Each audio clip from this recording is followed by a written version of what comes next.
नमस्ते दोस्तों, आइए ये हमारा नेक्स्ट वीडियो आ चुका है, दैट इज़ 6th वन। हम लोग ने भी इसके पहले लास्ट क्लास जब पढ़ाई किया था तो आई होप हम लोग ने 4 सवाल लगाया था। क्लास 12th अकाउंटेंसी के पहले बुक का जो लास्ट चैप्टर हमारा चल रहा था, डिसॉल्यूशन ऑफ पार्टनरशिप फर्म, जिसका हमने कॉन्सेप्ट को जानने के साथ साथ 4 न्यूमेरिकल फेज किए थे, जिसमें हमने क्या जाना था कि अगर एक फर्म डिसॉल्व होता है तो लेजर्स कितने बन सकते हैं वहाँ पे, जहाँ 3-4 थे। नाम बताओ। Realisation account, partners capital account, bank account and if partners को लेकर कोई लोन अकाउंट दिया है आइदर एसेट्स और लायबिलिटीज़ में, तो उसका ही बनता है अलग से लोन अकाउंट, है ना। ये 3-4 थे। मेन कौन सा था? Realisation and partners capital account, है ना। अब देखो, मैंने लास्ट टाइम ही कहा था अगर अनलकी हो गए तो ये सब दे देगा कि प्रिपेयर द वेरियस लेजर्स। तो वहाँ तुमको partners capital account, realisation account and bank तीनों बनाना पड़ता है। एंड अगर लोन की बात किया तो वो भी बनाना पड़ता है। थोड़ा अगर चीज़ें तो फेवर में आया तो वहाँ सिर्फ इतना लिख कर आता है, ओनली प्रिपेयर रियलाइजेशन अकाउंट। ये लिख कर आता है कि ओनली प्रिपेयर रियलाइजेशन अकाउंट, तो आप पार्टनर्स कैपिटल स्किप कर देना, ओनली रियलाइजेशन बना के क्वेश्चन ख़त्म। और कुछ पेपर में इस टाइप के सवाल भी आए हैं जहाँ मेंशन होता है कि only have to prepare realisation account. But इससे भी ज़्यादा तुम लकी पता कब कहलाओगे? जब वहाँ पे लिख कर आता है कि only pass the necessary entries.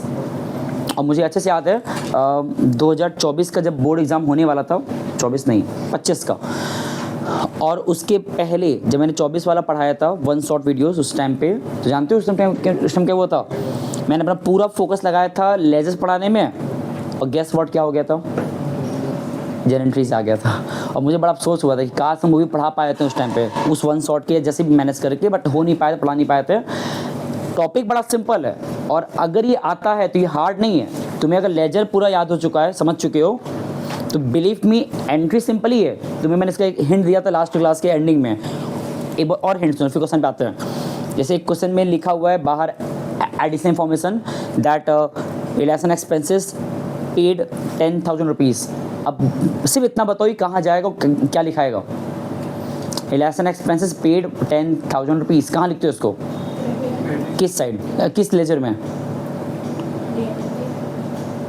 Credit जाएगा, श्योर हो? रियलाइजेशन हमारा नॉमिनल अकाउंट है, तो debit the expenses and incomes are credited. तो पे कर रहे हो ना एक्सपेंसेस, तो ये कहाँ लिखाएगा? उस लेजर में। तो रियलाइजेशन के डेबिट में लिखो टू बैंक, बिकॉज पे कर रहे हो। और यहाँ से एंट्री का बनेगा, जो तुमने रिलेशन एक्सपेंस पे किया लिखना टू बैंक रिलेशन के लेजर के अंडर में, इसका एंट्री का बनेगा। दैट मीन्स तुम लोग को लेजर से एंट्री रिवर्स करना नहीं आता। रिलेशन के डेबिट में टू बैंक लिखते हो पेमेंट का। अब ये टू बैंक जब ले जाओगे जनरल एंट्री में तो वो नीचे ही जाएगा, टू बैंक। ऊपर क्या फिलअप हो जाएगा? जहाँ से निकाल रहे हो, कहाँ से निकाल रहे हो, तो एंट्री क्या बना? बस ख़त्म। तो अगर यही जो मैंने ट्रांजेक्शन दिया है कि realisation expenses paid by the firm 10,000 rupees, इसका एंट्री क्या होगा? पोस्टिंग तो तुम याद हो गया तुम्हें कि जाएगा रिलेशन के डेबिट में टू बैंक, वो ईजी पड़ा। लेकिन अगर इसका एंट्री क्या होता तो माइंड में वही रिकॉल करो कि जाता है टू साइड में, एंट्री निकालोगे वहाँ से क्या बनेगा? Relation expense debited to bank, ख़त्म। तो इस तरह से ही तुम्हें 5-6 ट्रांजेक्शन दे देगा। सवाल 6 मार्क्स का तो 6 दे देगा, अगर 4 मार्क्स 4 दे देगा, और तुमसे सिंपली कहेगा उसका एंट्री फ्रेम करो। डायरेक्ट एंट्री फ्रेम करना बहुत सिंपल होता है, बट अगर नहीं कर पाते हो तो सीख लो। जैसे मैंने क्या कहा था, रिलेशन एक्सपेंस पे किया गया 10,000 रुपया, पेमेंट मीन्स पैसा गया है, तो नीचे क्या लिखाएगा? श्योरली टू बैंक, बिकॉज पैसा गया। और ऊपर क्या फिलअप होगा?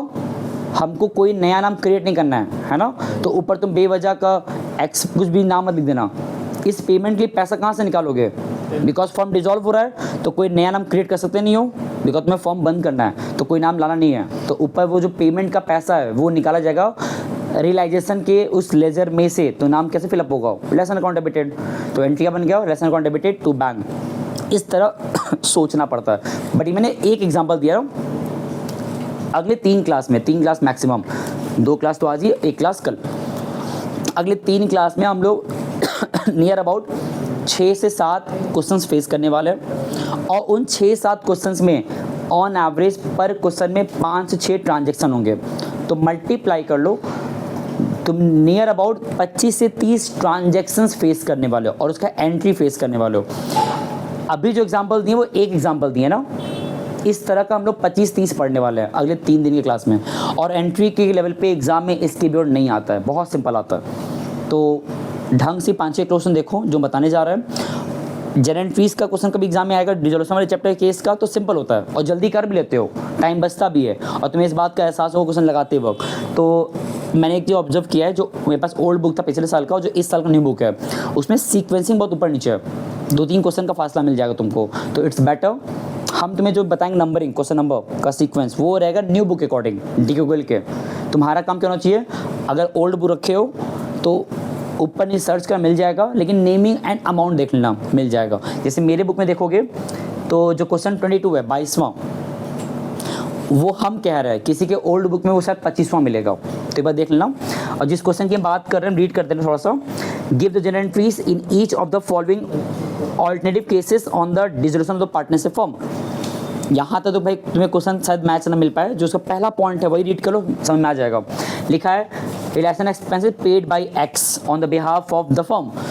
ये लाइन पढ़ लो, जिसके क्वेश्चन में जिस नंबर पे कोई दिक्कत नहीं है, आई थिंक 25, 24, 23, 22 इसी के आसपास मिल जाना चाहिए। यहाँ 22 नंबर पे है, हम लिख दे रहे हैं यहाँ पे क्वेश्चन नंबर 22 मिला क्वेश्चन। हाँ बढ़िया। तो अब सुनो, मैंने पहले ही कहा कि भाई देखो ये क्वेश्चन होते बड़ा सिंपल है, लेकिन लिखने का तरीका बहुत मैटर करता है। तो जिस तरह से एक सवाल को हम बताएंगे, मान लो क्वेश्चन इसमें कितने पार्ट दिया है, 4 पार्ट ना। उसमें पहला पॉइंट होगा realisation expenses paid by x, बस ये लाइन मैच करो ना, पहला वाला ट्रांजेक्शन उतना तो कॉमन सेंस ना कि कोई दूसरा, हाँ वही वाला है। सवाल मिल गया ना, कौन सा नंबर वैसे है, 25वां है क्या? हाँ, इसे मैंने कहा ना कि न्यू बुक और ओल्ड बुक में वो नंबर अलग है, तो देख लेना।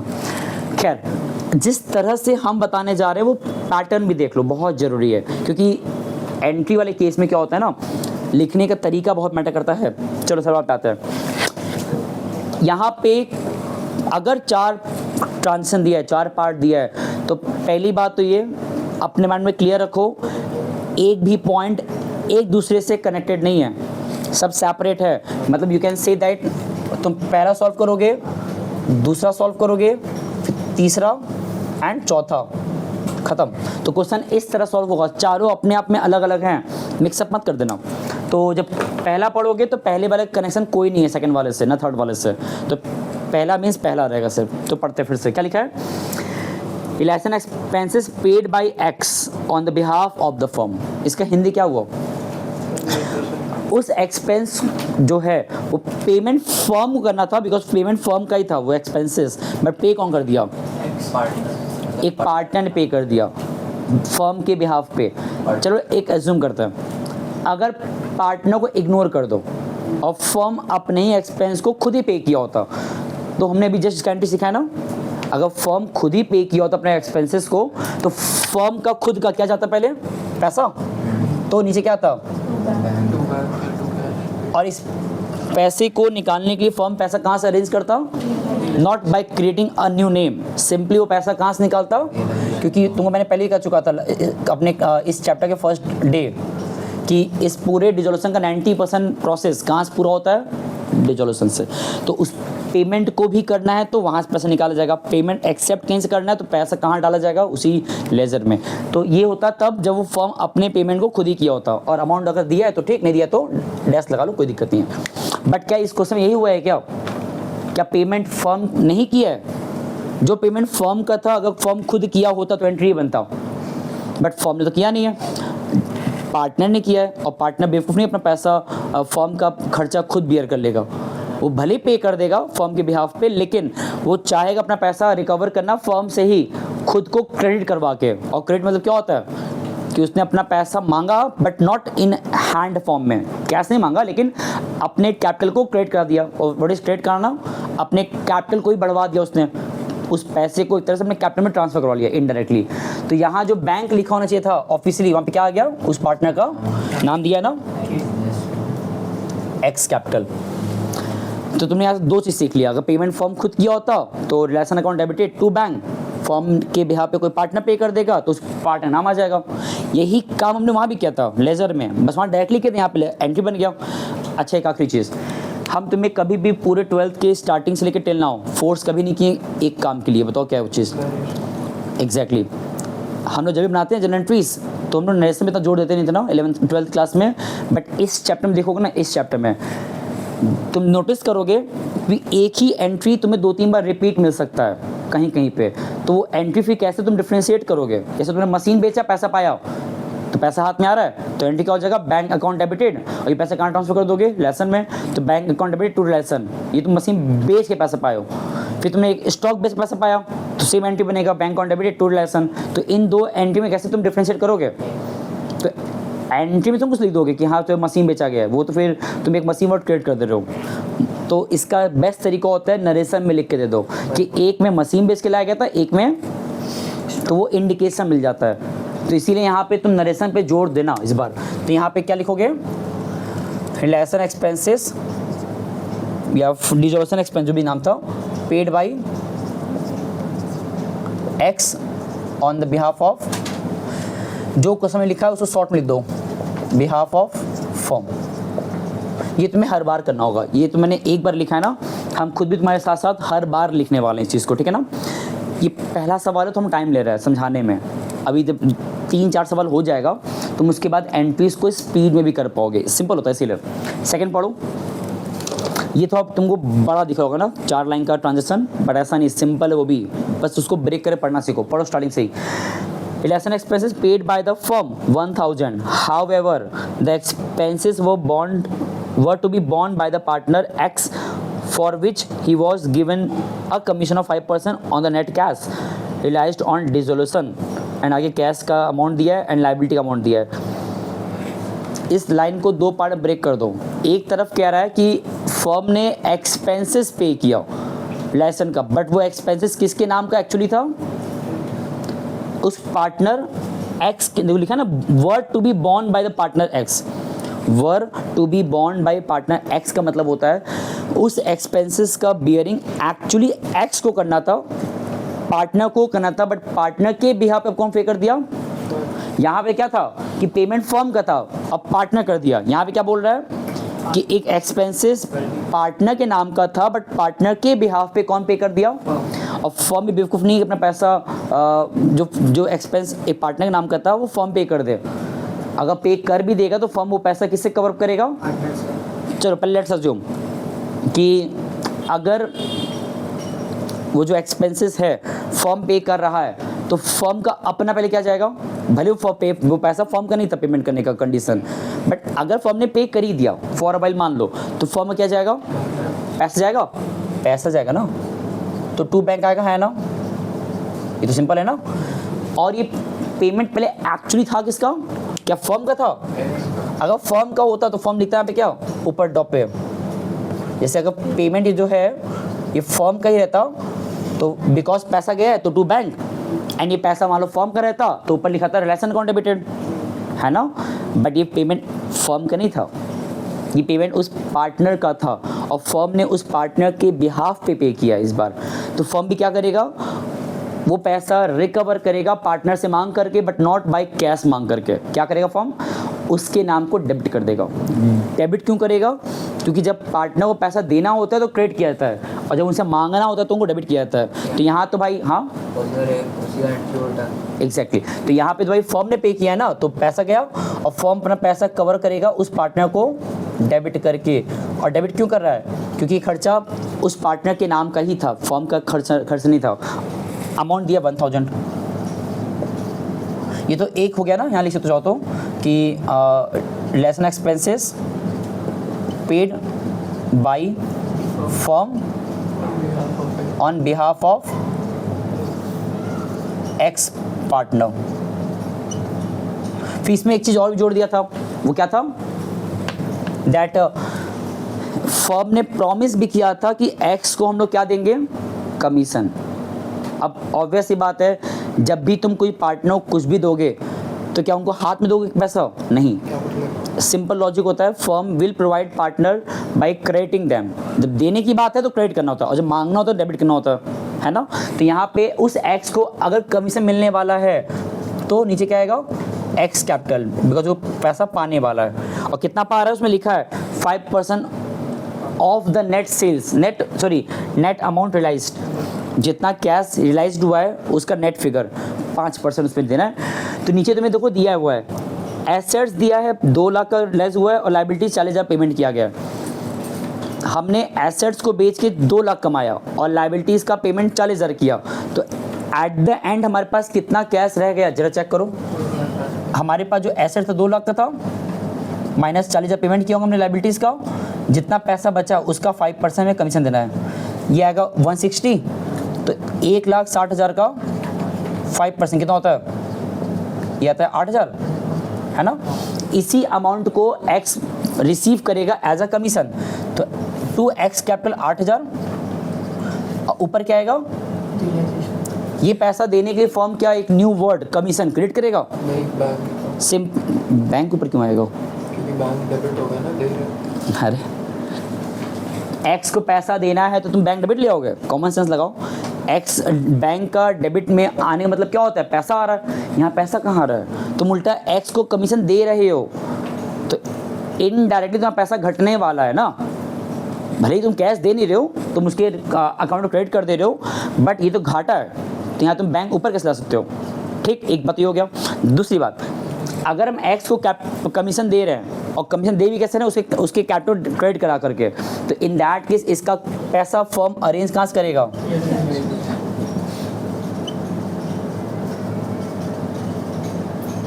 तो इस क्वेश्चन में 2 एंट्री बना, बिकॉज इस क्वेश्चन में 2 बातें कहा था, तो हमने यहाँ पे 2 एंट्री फ्रेम कर लिया। ठीक है, ये ध्यान देना कि मैं एंट्री रटे नहीं है, तुमको एक एक वर्ड का कॉन्सेप्ट पता होना चाहिए क्यों वहाँ जा रहा है। जैसे हम मैंने लेसन क्यों लिखा, क्योंकि कमीशन देना था फॉर्म को, तो पैसा फॉर्म अरेंज किया लेसन से निकाल करके, और नीचे 2x इस बार क्यों लिखाया, क्योंकि कमीशन का पेमेंट फॉर्म उसके कैपिटल को क्रेडिट कर देता है। ऊपर 2 बैंक क्यों लिखा था, बिकॉज यहाँ पे एक्चुअली पेमेंट फॉर्म कर रहा था, उसमें लिखा था कि पेड बाय द फॉर्म, तो वहाँ तो पैसा गया था, तो 2 बैंक आया, और फॉर्म ने पैसा रिकवर किया था अपने पार्टनर को क्रेडिट डेबिट करके, सिंपल। तो एक एक वर्ड का मीनिंग है क्यों वहाँ जा रहा है। और डोंट वरी, ये भी 2 ही ट्रांसफर हुआ है ना, मैंने स्टार्टिंग में कहा था हम लोग नियर अबाउट 6-7 सवाल लगाएंगे, हर सवाल में 5-6 ट्रांजेक्शन है, हम लोग नियर अबाउट 25-30 ट्रांजेक्शन पढ़ेंगे, तो सिर्फ 2 ही हुआ है। तो होल्ड करो 2 दिन तक, तुम्हें चीज़ें अपने आप थर्ड डे आते हैं तो क्लियर हो जाएगा। थर्ड पढ़ो अब, ये तो सेकंड हो गया ना।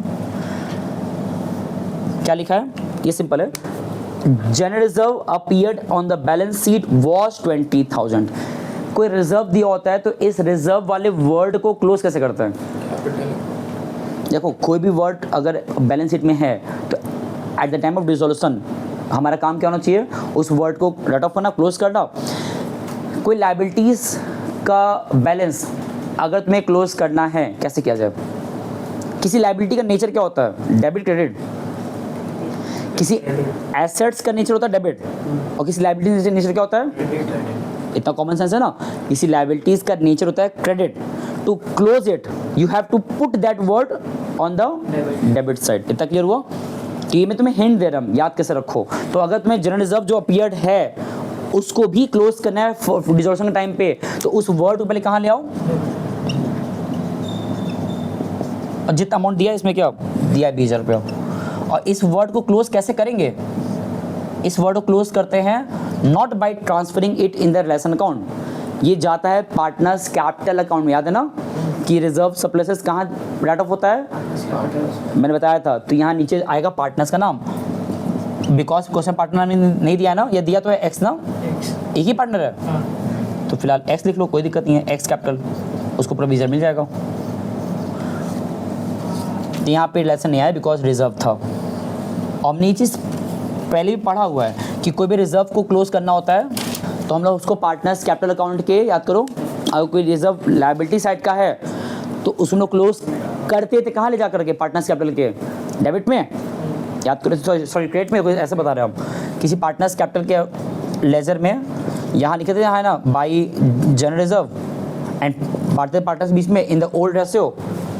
यहाँ पे मैंने लिखा नहीं नरेशन, यहाँ नहीं हम लिख दे रहे तब भी कोई दिक्कत नहीं है, अभी हम लोग सीख ही तो रहे हैं। यहाँ लिख दो कमीशन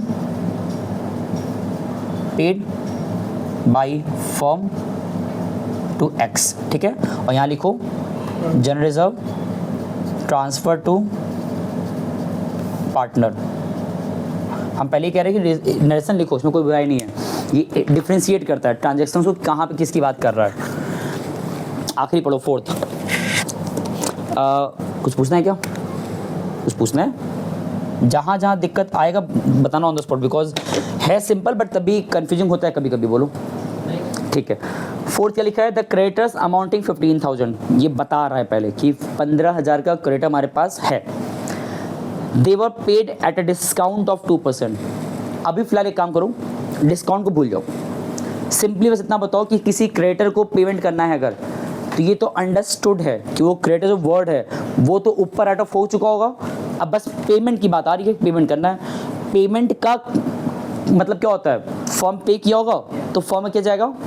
पैसा, तो नीचे क्या आएगा? Bank, to bank. अब बिकॉज ये पेमेंट हो रहा है क्रेडिटर को, तो ऊपर लिखते क्रेडिटर नाम नहीं लिख सकते हैं, क्योंकि यहाँ पे वो वर्ड तो खत्म हो चुका क्रेडिटर।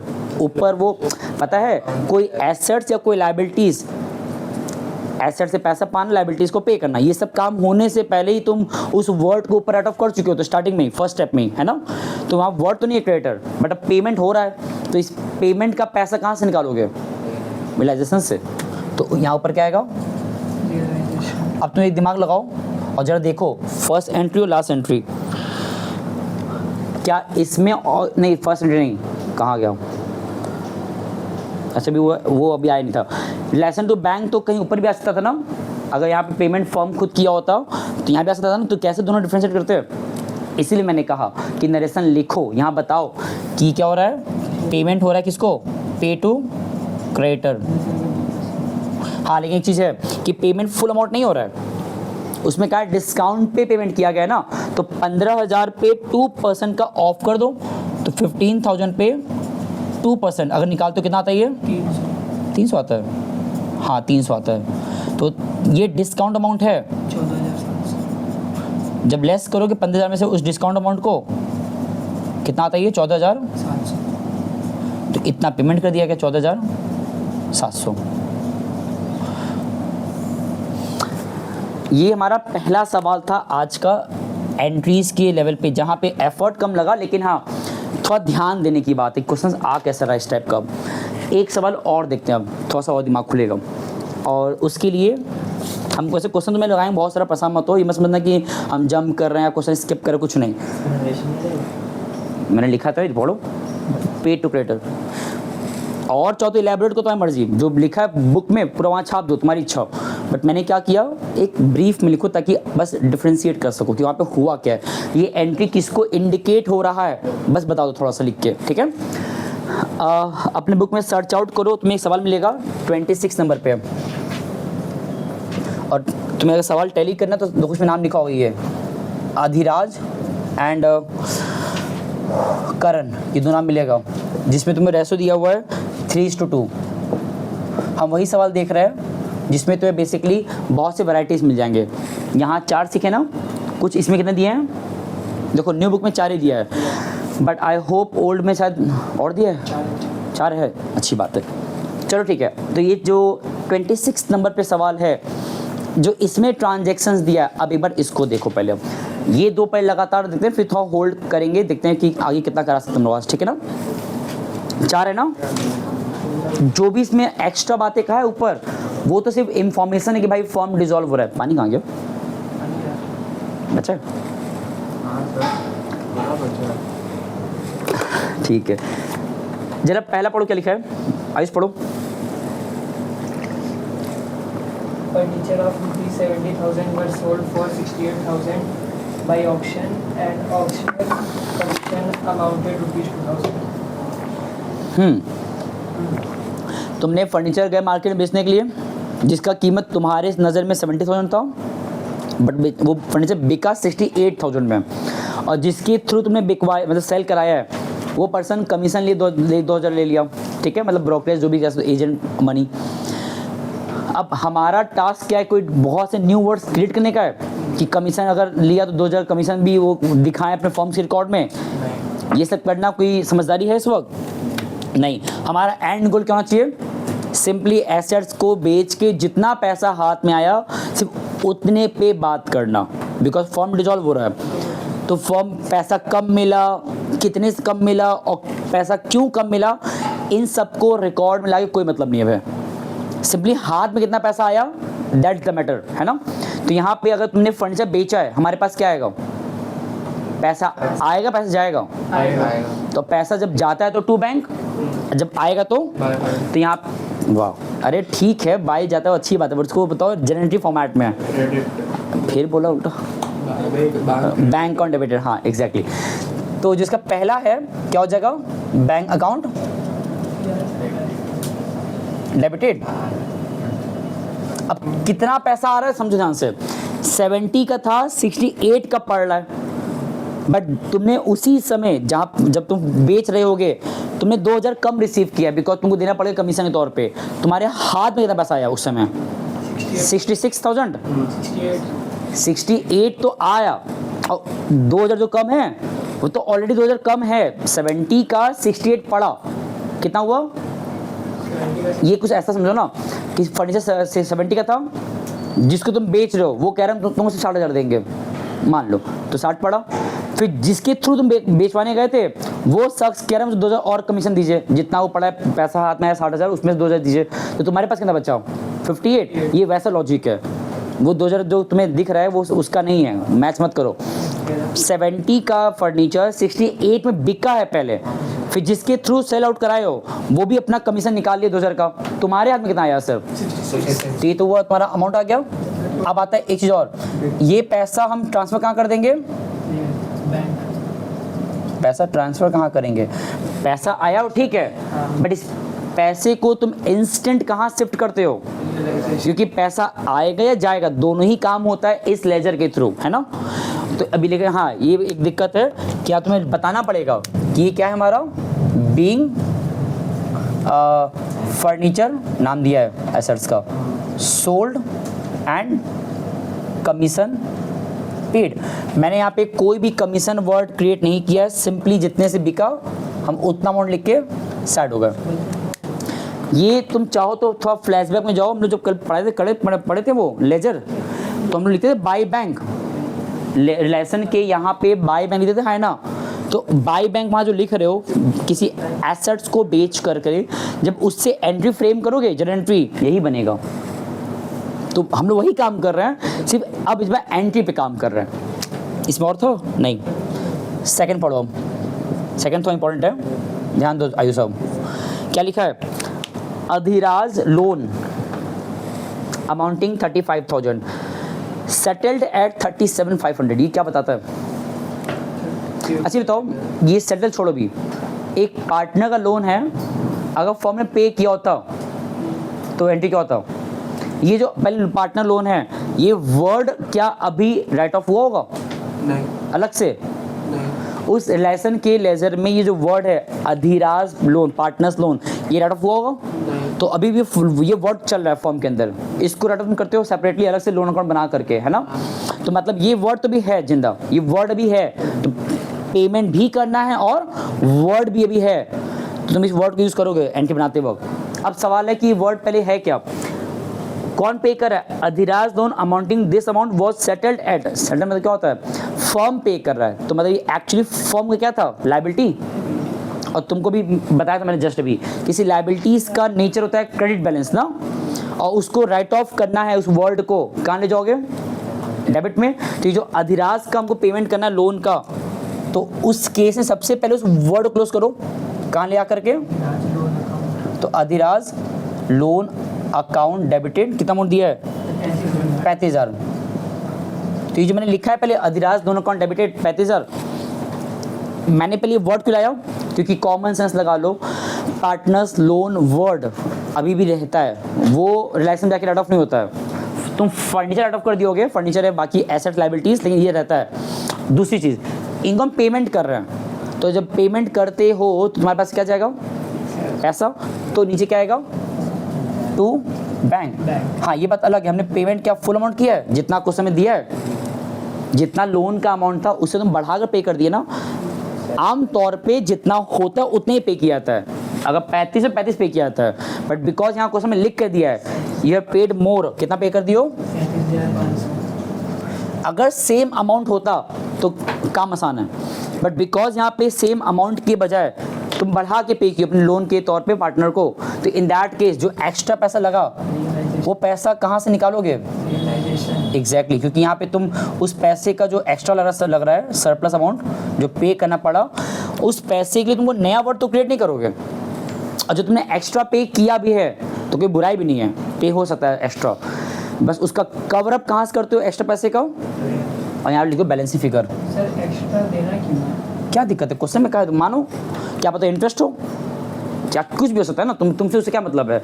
अगर 35 का लोन 35 पे किया होता तो भी ठीक है, होते ही एंट्री में आते हैं, फिर ऐसा नहीं आता सिर्फ इतनी होता। ये भी हो सकता था उल्टा कि 35 का था तुम 30 पे किए, तो कम जो पे किए 5,000 फायदा हुआ, तो नीचे आता टू रिलेशन बैलेंस फिगर, तो कुछ भी हो सकता है। इसे मैंने पहले ही कहा, लाइंस पे ध्यान दोगे तो जो कह रहा है उसको करो, अपने आप एंट्री बन जाता है। ठीक है, थर्ड पे आओ। हाँ, हमको लगा तुम पक्का बोलोगी। यहाँ लिखो Adhiraj loan paid by firm, इतना बहुत है। ऊपर अमाउंट लिखा ही हुआ है तो मैंने अमाउंट नहीं लिखना चाहा, ठीक है ना। चलो अब थर्ड पे आ जाओ। क्या लिखा है? Out of stock of 80,000 current took over 50% of the stock. यहाँ ढेर सारी बातें करें स्टॉक को लेकर, तो एक काम करें, एंट्री फ्रेम करने से पहले जो इसका कैलकुलेशन होगा पहले वो कर लिया जाए। क्या कह रहा है? आउट ऑफ स्टॉक ऑफ 80,000, हमारे पास जो स्टॉक है कितने का है? 80,000 का। उस 80,000 के स्टॉक को कैसे कह रहा है? करंट टू कोर 50%, मतलब इसका तुम्हें दो हिस्सा करना है, एक करो 50% इसका, तो इसका 50 कितना आता है? 40,000। तो इस 40,000 को कौन ले रहा है? करण। बस जब करण ले भी रहा है तो उसमें बात कहा है, क्या लिखा है? Current took over the stock at a 20% discount पे, विच मीन्स कि जो इसका 50% आएगा 40,000, इस 40,000 के स्टॉक को करण अब ले तो जा रहा है, इसको करण रिसीव कर रहा है, लेकिन वो भी दिमाग लगा रहा है। वो क्या कर रहा है? 20% के डिस्काउंट पे ले रहा है। जब बताओ कि 40,000 का 20% कितना होता है? 8,000। इतना निकालोगे ना, 40,000 इंटू 20/100 कितना आएगा? तो 8,000 के डिस्काउंट पा रहा है वो, तो उसको कितने पड़ा? मतलब 32,000। मतलब एक तरीके से करण 32,000 में स्टॉक को लेके जा रहा है। ये एक बात हो गया। दूसरा इसमें कह रहा है जो रिमेनिंग है उसको फर्म ने सेल आउट किया है, रिमेनिंग वाले स्टॉक को जो कि 50% ही आएगा, जो कि 40,000 रहेगा, इसको फर्म सेल कर रहा है। लेकिन सेल भी किस में कर रहा है? 30% के प्रॉफिट पे। जरा चेक करो कि 40,000 का 30% कितना होता है? 12,000। तो अब प्रॉफिट बेचा गया तो प्लस करेंगे इस बार, कितना हो जाएगा ये? 52,000, 52,000। तो मतलब बेसिकली दो बात कहा है स्टॉक को लेकर के। पहला कह रहा है उसका आधा करंट एज ए पार्टनर ले जा रहा है और बाकी का हाफ बेचा जा रहा है। यहाँ तो हाफ का है ना, कुछ भी परसेंटेज कह सकता तो उससे कोई फर्क नहीं पड़ता, जो कहा है वैसा अपना करो कैलकुलेशन। ये पूरा तो आ गया ना। अब यहाँ से बनेगा दो एंट्री, एक एंट्री इसका बनेगा, एक एंट्री इसका बनेगा। कैसे? पहली चीज़, इफ मान लो, इमेजिन करो, या छोड़ो इमेजिन क्या करना है, हमने अगर इस वाले रिमेनिंग सेकंड वाले हाफ पार्ट को सेल किया है 52,000 में, तो फर्म के पास क्या आएगा? पैसा आएगा। और जब पैसा आता है तो ऊपर क्या लिखा आता है? डेबिट में बैंक अकाउंट डेबिटेड, है ना। और ये पैसा जो आया भी है ये फर्म कहाँ ट्रांसफर कर देगा? टू, क्योंकि जो भी हम लोग इनकम अर्न करते हैं अपने एसेट्स को बेच करके, that amount we should transfer in the ration account. और कितना हमने बेचा है? 52,000 में। और ये जो इसका नरेशन लिखो, क्या लिखोगे? Stock sold for cash. अच्छा, अब यही जब तूने बेचने का एंट्री बनाया, ये बना, पैसा आया, बैंक ऑन डेबिटेड, पैसा ट्रांसफर किया रिलेशन में, तो नीचे टू रिलेशन। अब सवाल है कि क्या यही एंट्री यहाँ बन सकता है?